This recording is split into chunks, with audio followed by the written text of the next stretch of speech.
Hi வணக்கம் வணக்கம் மக்களே. எல்லாரும் எப்படி இருக்கீங்க? எல்லாரும் நல்லா இருப்பீங்க அப்படின்ற நம்பிக்கையோட இன்னைக்கு வீடியோ ஸ்டார்ட் பண்றேன். இன்னைக்கு நம்ம எதை பத்தி ஒரு அரசியல் பண்ண போறோம் அப்படின்னு பாத்தீங்கன்னா, இப்ப லேட்டஸ்டா நாமக்கல் மாவட்டத்துல ஹோட்டல் உரிமையாளர்கள் ஜொமேட்டோ மற்றும் ஸ்விக்கி இது மூலியமா நாங்க இனிமே எந்த ஒரு வர்த்தகமும் பண்ண போறது இல்லை அப்படின்ற மாதிரி ஒரு முடிவு எடுத்திருக்காங்க. அதுக்கு பதிலா ஒரு செயலியையும் அவங்க அறிமுகப்படுத்தி இருக்காங்க. ஸோ இது ஏன் திடீர்னு இந்த மாதிரி ஒரு முடிவு? ஹோட்டல் உரிமையாளர்கள் என்ன மாதிரி பிரச்சனையெல்லாம் சந்திக்கிறாங்க?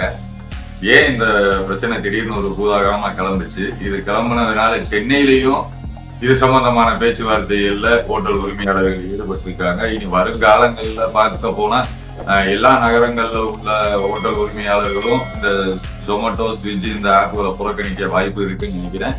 ஸோ இதுக்கு காரணம் என்ன? இதுக்கு பின்னாடி உள்ள கார்பரேட் மூலம் என்ன, எப்படிலாம் செயல்படுது, இது எல்லாத்தையும் தான் இன்னைக்கு அக்னின்ற கேரக்டர்ல அலச போறேன். என் கூட சேர்ந்து அலச நீங்களும்.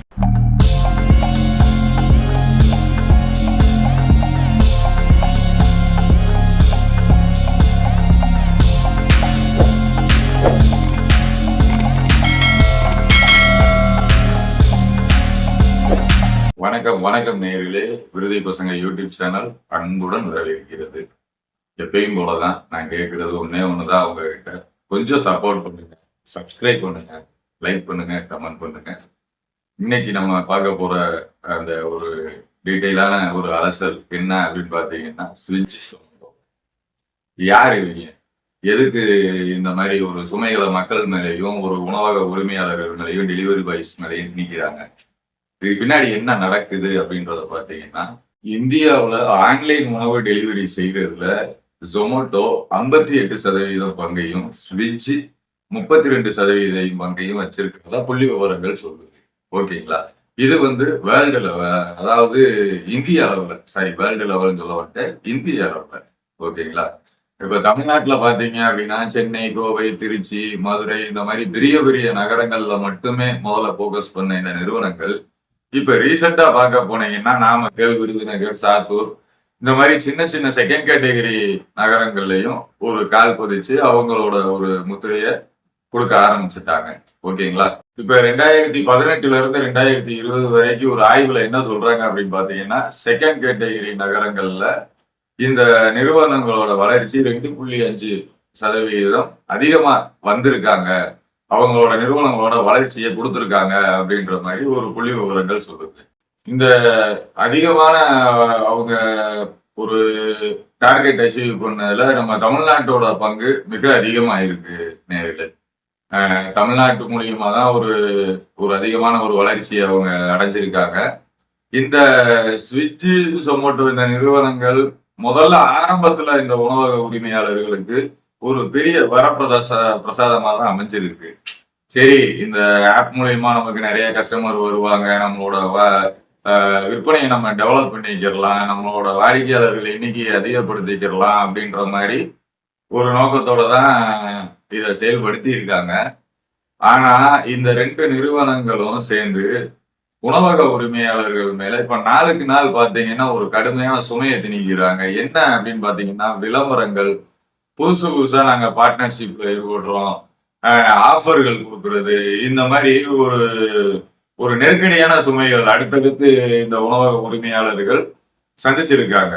சோ இந்த உணவு உரிமையாளர்கள் சந்திச்ச இந்த பிரச்சனை தான் நாமக்கல்ல ஒரு பூதாகரமா கிளம்பி அனைத்து உணவக உரிமையாளர்களும் ஒற்றுமையா இணைஞ்சு இந்த ஜொமேட்டோ, ஸ்விக்கி இந்த ஆப்புகளை புறக்கணிச்சிருக்காங்க. அதுக்கான அறிவிப்பையும் வெளியிட்டுட்டாங்க, அதை நடைமுறையும் படுத்திட்டாங்க.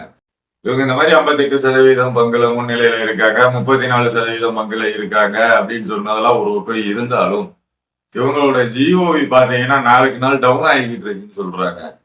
எதனால அப்படின்னு பாத்தீங்கன்னா, இந்த மாதிரி உணவக உரிமையாளர்கள் மேல திணிக்கக்கூடிய அந்த ஒரு ஆஃபர்ஸ், அந்த ஒரு மறைமுகமான விலையேற்றங்கள் இதெல்லாம் தான் காரணம்ன்ற மாதிரி உணவக உரிமையாளர்களோட கருத்துக்களா இருக்கு. இப்ப லேட்டஸ்டா கூட அந்த ஆன்லைன்ல வர்ற அந்த பில்லையும் நம்ம ஹோட்டல்ல உள்ள பில்லையும் வச்சு நிறைய நேயர்கள் வீடியோ போட்டிருந்தாங்க.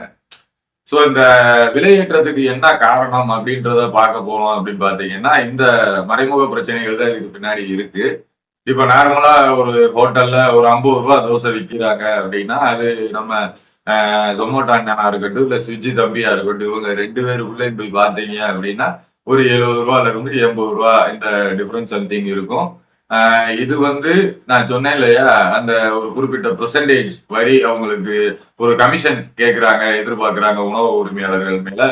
அந்த ஒரு கமிஷன் தொகையை ஈடுகட்டுறதுக்காக உணவகங்கள் மறைமுகமா இந்த விலையேற்றத்தை பண்றாங்க. இது வந்து ஒரு சில உணவகங்களுக்கு தெரிஞ்சு நடக்குது.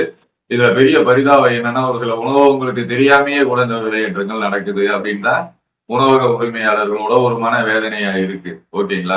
உணவக உரிமையாளர்கள் என்ன கவலைப்படுறாங்க அப்படின்னு பாத்தீங்கன்னா, எங்களோட ஒரு முதலீடு, எங்களோட ஒரு நிறுவனம், எங்களோட ஒரு உணவகத்துல எங்களுக்கு கிடைக்க வேண்டிய ஒரு பெயர், அது வந்து இந்த ஜொமேட்டோ, இந்த ஸ்விட்ச் இந்த ஆப் மூலியமா நாங்க டெலிவரி பண்ணும்போது எங்களோட குவாலிட்டியோட தன்மையை குறைக்க வேண்டிய சூழ்நிலை இருக்கு, குவான்டிட்டியோட தன்மையை குறைக்க வேண்டிய சூழ்நிலை இருக்கு, ஸோ தரத்தை குறைக்க வேண்டிய சூழ்நிலை இருக்கு. இது எல்லாத்தையும் நாங்க மேனேஜ் பண்ணி நாங்க லாபம் எடுக்கலாம்னு பார்த்தா அதுக்கு உண்டான லாப தொகைக்குள்ள இல்ல, எங்களுக்கு அதுக்கு நிகரான தொகை கூட எங்களுக்கு வரல அப்படின்ற மாதிரிதான் அவங்களோட மனவேதனையா முன்வைக்கிறாங்க.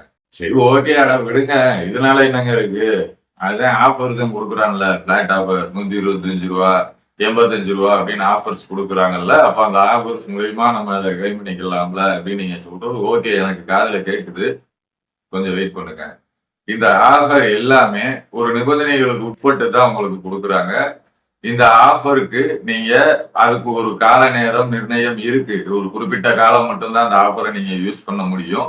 மெயினான ஒரு விஷயம் என்னன்னா, ஒரு குறிப்பிட்ட பட்ஜெட்டுக்கு மேல நீங்க பர்ச்சேஸ் பண்ணும்போது மட்டும்தான் இந்த ஆஃபரை நீங்க யூஸ் பண்ண முடியும். அதாவது இப்ப ரூ. 125 ஆஃபரை நீங்க யூஸ் பண்ணணும்னா ஒரு ரூ. 850 மேல பர்ச்சேஸ் பண்ணீங்கன்னா இந்த ரூ. 125 ஆஃபரை யூஸ் பண்ணலாம். இல்லைன்னா அந்த ஆஃபர் அந்த வேலிடிட்டி முடிகிற வரைக்கும் வெயிட்டிங்ல இருக்கும். வேலிடிட்டி முடிஞ்ச உடனே எக்ஸ்பயர்டுன்னு காட்டிடும். ஸோ அந்த ஆஃபர் யூஸ் பண்றது ஒரு பல்க் ஆர்டரா இருக்கு அப்படின்னா நீங்க அதை யூஸ் பண்ணலாம், லாபம் தான். ஆனா ஒரு 2 இட்லிக்கும் ஒரு ஒரு செட் தோசைக்கும் நான் இந்த ரூ. 125 ஆஃபரை யூஸ் பண்ணுவோம்னு நினைச்சீங்கன்னா நிச்சயமா வாய்ப்பு இல்லை, வடமூச்சுன்ற சூழ்நிலை தான். அடுத்து நம்ம மெயினா பார்க்கக்கூடிய ஒரு விஷயம் என்னன்னா, டெலிவரி பார்ட்னர்ஸ். அதாவது நம்ம செல்லுல இருக்கிற அந்த ஸ்கிரீனுக்கு பின்னாடியும் சரி, ஹோட்டல் உணவகத்துல இருக்கிற அந்த ஸ்கிரீனுக்கு பின்னாடியும் சரி, இந்த ஸ்விக்கி, சொமேட்டோ இந்த ஆப், இந்த அப்ளிகேஷன் ஃபங்க்ஷன் ஆகுது இல்லையா, இவங்களுக்கு பின்னாடியும் சரி இருக்கக்கூடிய ஹீரோ யார் அப்படின்னு கேட்டீங்கன்னா நம்ம டெலிவரி பாய்ஸ் தான். ஏன்னா நம்ம ஆர்டர் செய்யற உணவு அதோட சூடு ஆறுறதுக்குள்ள அவங்க ஒரு டிராபிக் எல்லாத்தையுமே தாண்டி வெயில் மழை எல்லாத்தையுமே கடந்து அந்த சரியான நேரத்துக்குள்ள கொண்டு வந்து கொடுக்கணும்னு முயற்சி பண்ணி நமக்கு டெலிவரி பண்றாங்க. இருந்தாலும் ஒரு சில நேரங்கள் இப்ப இருக்கிற டிராபிக் எப்படி இருக்குன்றது உங்களுக்கு நான் சொல்லணும்னு அவசியமே இல்லை, நடந்து போக கூட முடியல. அப்படி இருக்கக்கூடிய ஒரு சூழ்நிலையில டூ வீலர்ல அவங்களுக்கு தெரிஞ்ச ஒரு ஷார்ட்கட்டை யூஸ் பண்ணி நமக்கு ஒரு ட்ரிக்கா கொண்டு வந்து டெலிவரி பண்றாங்க. அப்படிங்கும்போது உண்மையிலேயே ரியல் ஹீரோஸ் அவங்க தான்.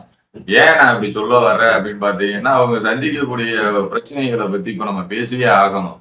ஏன்னா உணவகங்களோட பிரச்சனையை பேசியாச்சு, அடுத்து இதுக்கு நடுவுல நமக்கும் உணவகங்களுக்கும் ஸ்விட்சுக்கும் நடுவுல இருக்கிற இந்த டெலிவரி பார்ட்னர்ஸோட பிரச்சனையும் நம்ம பேசணும். ஏன்னா இது தீர்க்க முடியாத பிரச்சனையா மாறிடும். இது பேசல அப்படின்னா இது தீர்க்க முடியாத பிரச்சனையாவே போயிடும். இந்த டெலிவரி பாய்ஸ் ஒரு பல பிரச்சனைகளை தாண்டி தான் வர்றாங்க. அவங்களோட மனவேதனை என்ன மாதிரி இருக்கு அப்படின்னு பாத்தீங்கன்னா, ஒரு நாளைக்கு அந்த குறிப்பிட்ட நிர்ணயம் செய்யப்பட்ட அந்த தொகை எங்களுக்கு கிடைக்கல, ஒரு நிர்ணயமான சம்பளம் இல்ல அப்படின்றாங்க. ஒரு டெலிவரிக்கு 20 இருந்து 30 ரூபா கிடைக்குது, அதுவுமே ஒரு நாளைக்கு ஒரு குறிப்பிட்ட டெலிவரி தான் மட்டும் கிடைக்குது. ஸோ எங்களுக்கு இப்ப இருக்கிற அந்த கால சூழ்நிலையில பெட்ரோலுக்கு கூட இந்த வர வருமானம் எங்களுக்கு பத்தல அப்படின்ற மாதிரி தான் அவங்களோட மனவேதனையா இருக்கு. இதுல இன்னும் பெரிய கொடுமை என்னன்னா, அதையும் மீறி இவங்க போய் டெலிவரி பண்றாங்க அப்படின்னா ஒரு சில காலதாமதம் ஆகுது அப்படின்னா நம்ம வாடிக்கையாளர்கள் என்ன செய்யறாங்க, அவங்களோட ரேட்டிங்ல கை வைக்கிறது, இந்த மாதிரி சின்ன சின்ன எதிக்ஸ் பண்ணும்போது அவங்க ரேட்டிங்ல கை வைக்கும் போது அவங்க என்ன பிரச்சனையை சந்திக்கிறாங்க, அவங்களோட அடுத்தடுத்த ஆர்டர் அவங்களுக்கு கிடைக்கக்கூடிய ஆர்டர் பாதிக்குது அப்படின்ற ஒரு மன அழுத்தத்தோட தான் அவங்க அந்த டெலிவரியே பண்றாங்க. ஸோ நம்ம கொஞ்சம் புரிஞ்சுக்கணும். எவ்வளவோ டைம் நம்ம எல்லா நேரங்களையுமே நம்ம நேரங்களை வந்து டைம் மேனேஜ்மெண்ட் பண்றது இல்ல. அந்த சூழ்நிலையில ஏதோ ஒரு சூழ்நிலையில ஏதோ ஒரு நேரங்கள்ல வேணா இந்த மாதிரி தவறுகள் நடக்குமே தவிர டெலிவரி பாய்ஸை பொறுத்தளவு அந்த டெலிவரி டைம் கரெக்டா தான் வந்துகிட்டு இருக்காங்க. சோ அவங்க படுற பிரச்சனைகள். 2வது இன்னொன்னு பாத்தீங்கன்னா, அவங்களுக்கு ஒரு பாதுகாப்பு கிடையாது. பொருட்கள வச்சுட்டு போகும்போது ஒரு திருடுபடுது. எல்லா டெலிவரி பாய்ஸ்லயும் ஸ்விக்கி, சொமேட்டோவோட அந்த பாக்ஸ் இருக்கா அப்படின்னு பாத்தீங்கன்னா கிடையாது. ஒரு பாதுகாப்பு பெட்டகம் கிடையாது. அவங்க ஒரு முன்னாடி அந்த பைக்கோட இதுல தான் தொங்க விட்டு கொண்டு வந்து கொடுக்கக்கூடிய சூழ்நிலையில தான் வர்றாங்க. சோ இந்த சூழ்நிலையில இருக்கக்கூடிய டெலிவரி பாய்ஸ் அவங்க அந்த பாதுகாப்பு இல்லாத சூழ்நிலையை நமக்கு அந்த பொருளை ஒரு நேரத்துக்கு கொண்டு வந்து கொடுக்குறாங்க. ஓகேங்களா? இத இதுல இந்த டெலிவரி பாய்ஸ்க்கு கிடைக்க வேண்டிய தொகை அவங்களுக்கு நிச்சயமா கொடுத்தே ஆகணும். ஏன்னா ஒரு இந்த ஜொமேட்டோ, ஸ்விக்கி இத்தனை பெர்சன்டேஜ் பங்கு வகிக்குது அப்படின்னு நம்ம இவ்வளவு பெருமையா சொல்றாங்க, இவ்வளவு இதா பேசுறாங்க, நியூஸ் பேப்பர் இதெல்லாம் கொடுக்குறாங்க அப்படின்னா, அது எல்லாத்துக்கும் பின்னாடி யார் இருக்காங்க அப்படின்னு பாத்தீங்கன்னா, இந்த டெலிவரி பாய்ஸோட உழைப்பு தான் இருக்குங்க. அவங்களோட அந்த கரெக்ட் பங்க்சுவாலிட்டி டெலிவரி டைம் தான் ஸ்விக்கி, சொமேட்டோ ஆப்பை இன்ஸ்டால் பண்ணுங்க, வீட்டுக்கே டெலிவரி பண்றாங்க அப்படின்ற ஒரு பார்வை நமக்குள்ள வந்ததே. ஸோ சொமேட்டோல ஆர்டர் போட்டா வீட்டுக்கு வரும்ன்றது சொமேட்டோ ஒரு பிளாட்ஃபார்ம், ஓகே இருக்கட்டும். அது வந்து ஒரு அப்ளிகேஷன் அவ்வளவுதான். ஆனா அந்த அப்ளிகேஷனை முழுமையா ஃபங்க்ஷன் பண்ணி இன்னைக்கு வரைக்கும் அதை கரெக்டா செயல்படுத்தக்கூடியது நம்மளோட ரியல் ஹீரோவான டெலிவரி பாய்ஸ் தான்.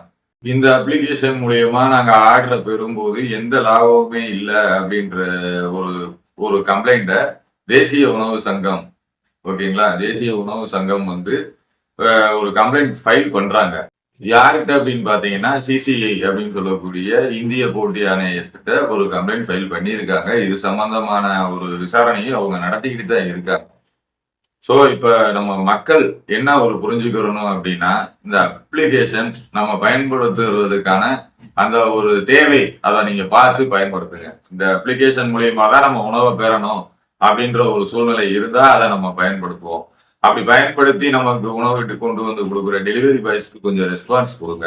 அப்படி ரெஸ்பான்ஸ் கொடுத்து அவங்களுக்கு ஒரு தேங்க்ஸ், ஒரு முடிஞ்சா ஒரு டிப்ஸ் இதெல்லாம் கொடுக்கும்போது அவங்களோட ஒரு மூமெண்ட் இன்னும் கொஞ்சம் ஒரு அடுத்து ஃப்ரெஷ்ஷா பண்ணுவாங்க. நம்ம அவங்களுக்கு ஒரு ஒரு மோட்டிவேஷன் பண்ணலைனாலும் பரவாயில்ல, டீப்ரமோட் பண்ணாம இருந்தாலே அவங்க வேலையை அவங்க கரெக்டா பார்த்துக்கிட்டு இருப்பாங்க. ஓகே ஃப்ரெண்ட்ஸ், இந்த 2 அப்ளிகேஷன்னால ஹோட்டல் உரிமையாளர்களும் டெலிவரி பாய்ஸும் என்ன மாதிரி பிரச்சனைகள் எல்லாம் சந்திக்கிறாங்கன்றதையும் நம்ம பார்த்துட்டோம். இப்ப கடைசியா நம்ம என்ன மாதிரி பிரச்சனைகளை சந்திக்கிறோம் அப்படின்னு பாத்தீங்கன்னா, பணச்சுமை தான். தேவையில்லாத பணச்சுமை. அதாவது ஒரு 50 ரூபாய்க்கு வாங்கக்கூடிய ஒரு பொருளை 70 ரூபாய்க்கு வாங்குறோம். பிளஸ் ஜிஎஸ்டி எல்லாமே நம்ம பே பண்ணி தான் வாங்குறோம். இது இல்லாம பிளாட்ஃபார்ம் ஃபீஸ், இதுல அதுக்கு அடுத்து டெலிவரி சார்ஜ், இது இல்லாம கடைசியா கீழே ஃபீடிங் இந்தியான்னு ஒன்று கொடுத்துருப்பாங்க. அதுக்கு கீழே பார்த்தீங்கன்னா donate for Swiggy, donate for சொமேட்டோன்னு ஒரு ஆப்ஷன் இருக்கும். ஸோ எல்லாத்துக்கும் நம்ம பணம் கட்டி தான் நம்ம இந்த ஒரு ஒரு சொகுசான ஒரு வாழ்க்கை வாழ்ந்துட்டு இருக்கோம். ஆனா இந்த சொகுசான வாழ்க்கைக்கு பின்னாடி பாத்தீங்க அப்படின்னா இந்த டெலிவரி பாய் படுற கஷ்டங்களும் இந்த உணவக உரிமையாளர்கள் படுற கஷ்டங்களும் தான் இருக்கு. ஸோ இந்த வீடியோ இதோட முடிக்கிறேன். உங்களோட கருத்துக்களை கமெண்ட் பண்ணுங்க. முக்கியமா இந்த வீடியோ பிடிச்சிருந்தா லைக் பண்ணுங்க, உங்க ஃப்ரெண்ட்ஸுக்கு ஷேர் பண்ணுங்க, நம்ம சேனலை சப்ஸ்கிரைப் பண்ணுங்க. மீண்டும் ஒரு நல்ல வீடியோவில் ஒரு நல்ல ஒரு கேரக்டர்ல ஒரு நல்ல ஒரு கண்டென்ட்டை அலசுறது வரை உங்களிடமிருந்து விடைபெறுவது உங்கள் அக்னி. நன்றி நேயர்களே.